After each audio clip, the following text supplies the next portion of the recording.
लक्ष्मी जी की महिमा। जय श्री कृष्ण। दोस्तों, एक दिन लक्ष्मी जी की बड़ी बहन ज्येष्ठा लक्ष्मी ने उनसे कहा, बहुत दिनों से एक बात मेरे मस्तिष्क में कंद रही है। सोचती हूँ कि तुमसे पूछूं या नहीं। ऐसी क्या बात है बहन? मन में जो कुछ भी है निसंकोच पूछो।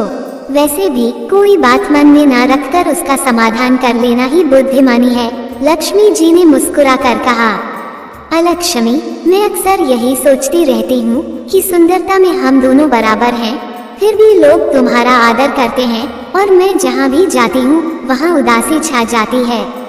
मुझे लोगों की घृणा और क्रोध का शिकार होना पड़ता है, जबकि हम दोनों सगी बहनें हैं। ऐसा क्यों?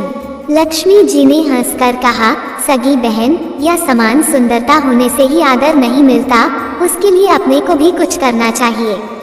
लोग मेरा आदर इसलिए करते हैं क्योंकि मैं उनके घर पहुंचते ही सुख के साधन जुटा देती हूँ। संपत्ति और वैभव से आनंदित होकर लोग मेरा उपकार मानते हैं, तभी मेरी पूजा करते हैं। उधर तुम्हारा ये हाल है कि जिसके यहाँ भी तुम जाती हो उसको गरीबी, रोग और आपदा सहनी पड़ती है। इसी वजह से लोग तुमसे घृणा करते हैं और कोई आदर नहीं करता। आदर पाना है तो दूसरों को सुख पहुंचाओ। ज्येष्ठा को लक्ष्मी जी की बात चुभ सी गई। उन्हें लगा कि लक्ष्मी को अपनी महिमा का अभिमान हो गया है।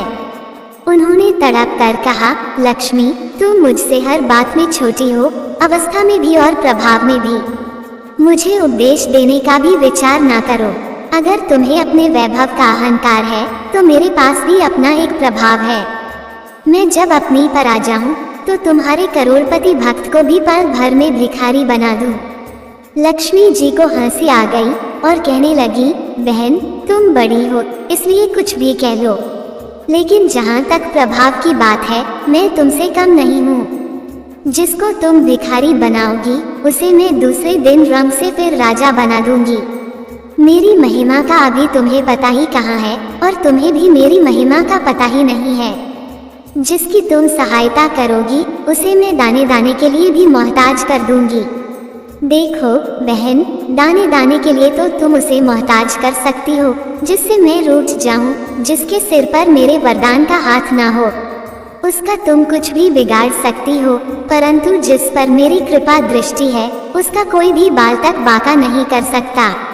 अगर तुम अपना प्रभाव दिखाने को इतनी ही उतावली हो रही हो तो कल अपना प्रभाव दिखाकर देख लेना। ठीक है, बोलो कहाँ चले? दूर क्यों जाएं? पास ही अनुराधापुरा में दीनानाथ नाम का व्यक्ति रहता है। वह रोज मंदिर में पूजा करने जाता है और मेरा पक्का भक्त है। उसी पर हमें अपनी अपनी महिमा दिखानी है। ज्येष्ठा को ताव आ गया।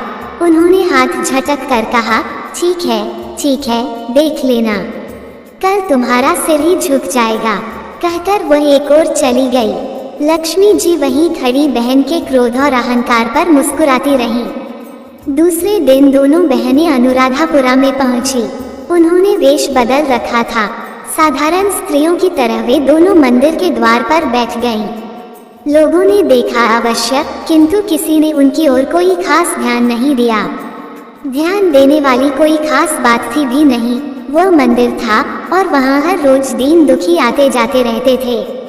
वहाँ आने वाले सभी किसी न किसी परेशानी में घिरे रहते थे। फिर भला उन्हें किसी दूसरे की परेशानी से क्या सरोकार हो सकता था? थोड़ी देर बाद वहाँ दीनू पंडित आया। दोनों बहनों की नजरें उस पर जम गईं। पूजा करके जब वह लौटने लगा तो ज्येष्ठा ने कहा, लक्ष्मी, वह तुम्हारा भक्त आ रहा है, बंद पड़े तो कोई सहायता करो। हाँ, करती हूँ, कहकर लक्ष्मी जी ने एक पोला बांस दीनू के रास्ते में रख दिया जिसमें मोहरें भरी हुई थीं। ज्येष्ठा ने बांस को छूकर कहा, अब तुम मेरा प्रभाव भी देख लेना। पूजा करके लौट रहे दीनू ने रास्ते में पड़ा हुआ वह बांस का टुकड़ा उठा लिया। उसका विचार था कि वह किसी काम आ जाएगा, घर में 100 जरूरत होती हैं। अभी वह पंडित कुछ ही आगे बढ़ा था कि उसे एक लड़का मिला। लड़के ने पहले पंडित जी से राम राम की, फिर बड़ी ही नम्रता से बोला, पंडित जी, मुझे अपनी चारपाई के लिए बिल्कुल ऐसा ही बांस चाहिए। दादाजी ने ये कहकर भेजा है कि जाओ बाजार से ले आओ ऐसा बांस। पंडित जी कहाँ मिलेगा? दीनू ने कहा, मैंने मोल नहीं लिया, रास्ते में पड़ा था सो उठा लाया। लो, तुम्हें जरूरत है तो तुम ही रख लो, वैसे बाजार में 1 रुपए से कम का नहीं है। लड़के ने चवन्नी देते हुए कहा, मगर मेरे पास तो यह चवन्नी ही है। पंडित जी, अभी तो आप इसे ही रखिए, बाकी 12 आने शाम को दे जाऊंगा। पंडित जी खुश थे कि बिना किसी हील हुज्जत के रुपया कमा लिया। दीनू पंडित ने चवन्नी लेकर बांस लड़के को दे दिया और वह चवन्नी अपनी डोलची में रख दी। मंदिर के पास खड़ी दोनों देवियां ये सारी लीला देख रही थी। ज्येष्ठा ने कहा, लक्ष्मी, देखा तुमने, तुम्हारी इतनी सारी मोहरें मात्र एक चवन्नी में बिक गई, और अभी क्या, ये चवन्नी भी तुम्हारे भक्त के पास नहीं रुकेगी। चलो उसके पीछे चलते हैं और देखते हैं कि क्या होता है। दोनों बहनें दीनू के पीछे पीछे चलने लगी। एक तालाब के पास दीनू ने डोलची रख दी और कमल के फूल तोड़ने लगा। उसी बीच एक चरवाहे का लड़का आया और डोल में रखी हुई चवन्नी लेकर भाग गया। दीनू को पता ही नहीं चला। फूल तोड़कर वह अपने घर चलने लगा। इतने में वही लड़का आता हुआ दिखाई दिया जिसने चवन्नी देकर उससे बांस ले लिया था। वह आकर बोला, पंडित जी, ये बांस तो बहुत वजनी है। दादाजी ने कहा है कि कोई हल्का बांस चाहिए, इसकी चारपाई ठीक ना होगी। ये लीजिए, आप अपना बांस वापस ले लीजिए।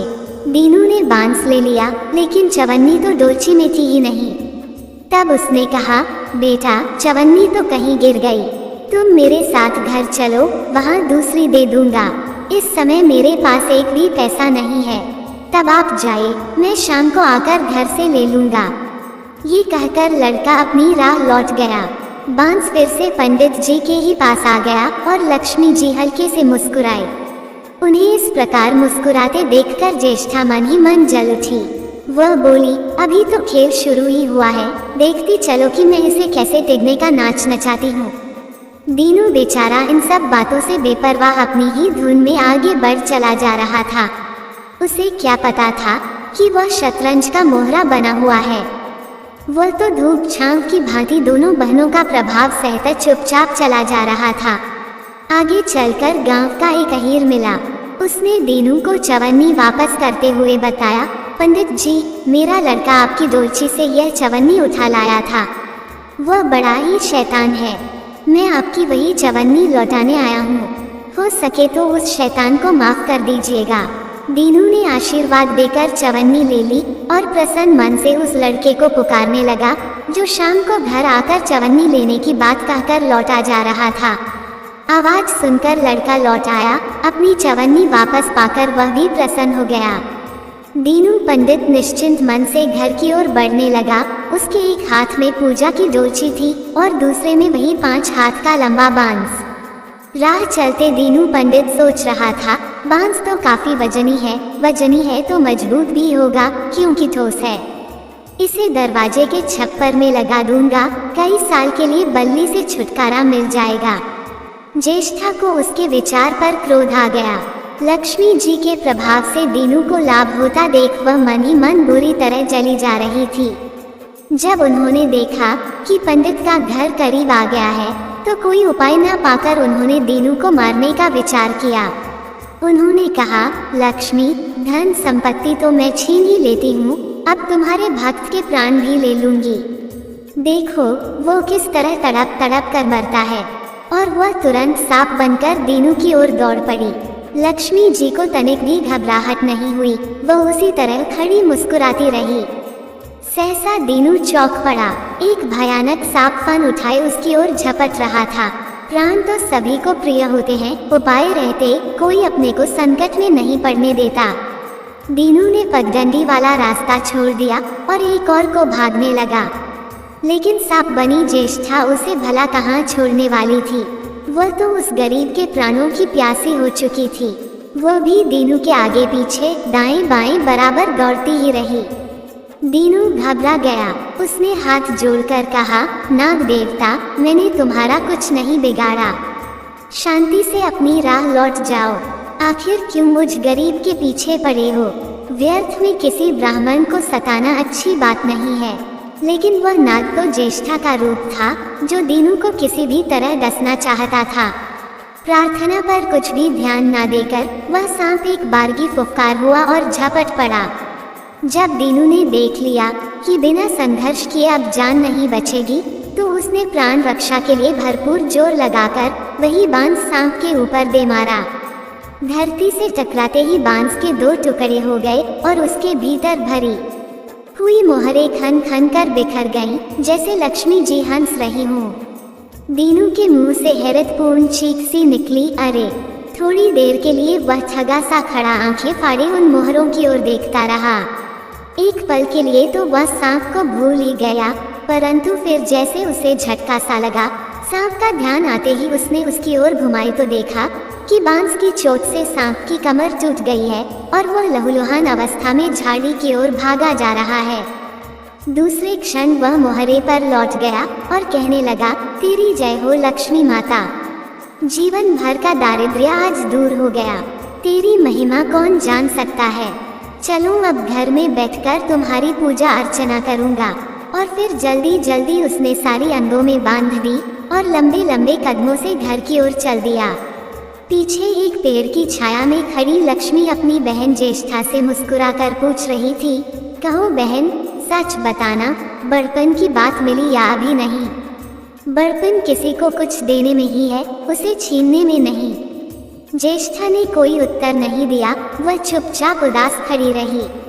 लक्ष्मी जी ने उनका हाथ पकड़कर कहा, फिर भी हम दोनों बहनें हैं, जहाँ रहेंगी साथ ही रहेंगी। आओ अब चलें। जय माँ लक्ष्मी। प्रेम से बोलिए जय माता दी।